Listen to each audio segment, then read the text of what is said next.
Good morning. It is Thursday, February 5th. Oh my gosh, I've got birthdays coming up. I've got 4 children, 3 of them in February. Crazy month for me. And also the smallest month of the year. Go figure. Whatever.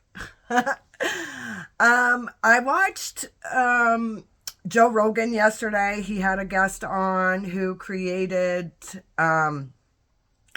the soft white underbelly. I don't know if anybody has ever heard of that. I'll put the description in the link below.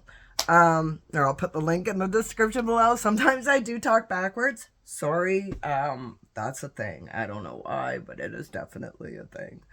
Anyways, he interviews random people to get their stories. And a lot of these people have really, really dark pasts, and a lot of drug addicts, street people, people who have definitely hit hard times. And yeah, some of their stories are just incredibly interesting. Anyways, the part of this interview yesterday that really, really struck me was that Joe had asked him, how many of these people actually, get clean and do whatever with their lives, get better. And the response was, he said, like, maybe 3%. He said, and then, you go back 3 months later and they're all doing it again. So he said, generally speaking, nobody gets really better once you've gone down that path. And, this was coming back to something that shortly after I got to Ottawa, I was in therapy, and my therapist told me, he said, Joanne, like, nobody does what you did during COVID by themselves with no rehab. You just up and left everything, everyone everything you had, and just moved to a different city where you knew absolutely nobody. And it's just, and I do not want to take credit for this. This is the crazy part, because I tried really, really hard to stay. I did not want to come here, and I wanted to continue doing it. So this was definitely a push from something beyond me to, and this is where me and my therapist disagree, because he says, don't give God credit for you getting clean and sober and changing your life around.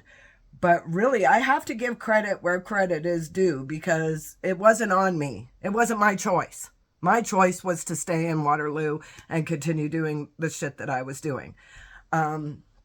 So in that respect, I do feel special. I do feel like something moved me, and for whatever, I found myself in a healing position. Honestly, every day I wake up and I am so grateful. I am so happy I get to live this life. My dog Dawson makes me laugh so hard. We have the best time together that, my heart is full. I have everything I need now to make me this person that I am, that I never thought that I could ever be. And I think it's a lot has to do with the spiritual aspect of it all. Okay, like I'm having a hard time explaining everything, but I've felt different my whole life. Like, I never fit in. I was the sixth child that all her siblings were from a different parent. I never felt like I fit into that family right from the get-go. I made plans to move out as soon as I was old enough, and I did. And I haven't really moved back ever since. I moved back for a short period when I was a teenager, when I had my daughter, but that ended badly between me and my mom, and, we've struggled ever since. But there are some real, like, I don't know. You want to really get into the deeps of the weeds. There's I believe that there is angels and demons and aliens. I'm not sure whether aliens and angels are the same thing, or even the demons, right? Because there's so much, like, yes, the Bible is real, but there was so much left out of the Bible to get us to conform, to their narrative, their history, locked into whatever this is, because we're all figuring it out now. Like, there's no part of any of this that people aren't like waking up and going, well, this doesn't really fit. Like these Egyptian pyramids. I mean, oh my God, I showed the image to one of my boomer friends of the pyramid with the cylinders and the coal, and he laughed. He was like, oh my God, you're hilarious, Joanne, as if. Elbows up. Anyways, I thought that was funny. But I see things. I see things and I feel things, and it's always put me on the outskirts of society or whatever. I've just never fit in, which was one of the reasons why I started doing drugs. Was I needed to quiet all that noise from everybody else. And cocaine was amazing for that. Actually, you could numb a lot of emotions and a lot of feelings and a lot of empathy with cocaine. Crystal meth, not so much. It's more of an amplifier than it is, like, so, yeah. Anyways, I don't want to really get into that. My point is, I feel things, things come to me. I know some people who aren't people.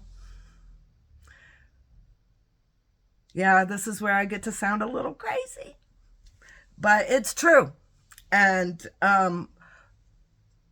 so the fact that I'm even a little bit, managing to keep it all together is quite miraculous, because I think you do sound a little crazy when you know what you know, what you know, what you know. I can't help it because I want the best for people. I really want people to come together and love one another and heal one another, and fuck the politicians. Fuck whatever is going on your screen. And by the way, this whole Epstein shit, oh my God, it is everywhere, which makes me ask the big question, what else is going on? What else is going on? Because we are being distracted from something or other and such. It always happens that way. Every time any big story blows up over the internet, it's like, what aren't they telling us now? Because they're all a bunch of liars. Liars. Distractors, propagandists, brain teasers, whatever the hell you want to call them. And I'm being very nice. But it's true. It's true. Anyways, I just wanted to tell you how special you are. And if you are facing addiction right now and you need help, get in touch with me, because I'm telling you, if I could do it, you could do it. I really was not a strong person. And I am not special by any stretch of the imagination. The fact that I did this was special, but I had some extreme forces behind me. But I realized that's not what everybody had. So I'll be there for you. I'll be your backbone. I'll be your friend. You need anybody to reach out, because life is hard and it's not easy. So, if you just want somebody to talk to. Anyways, I love you all. Have a fabulous Thursday, February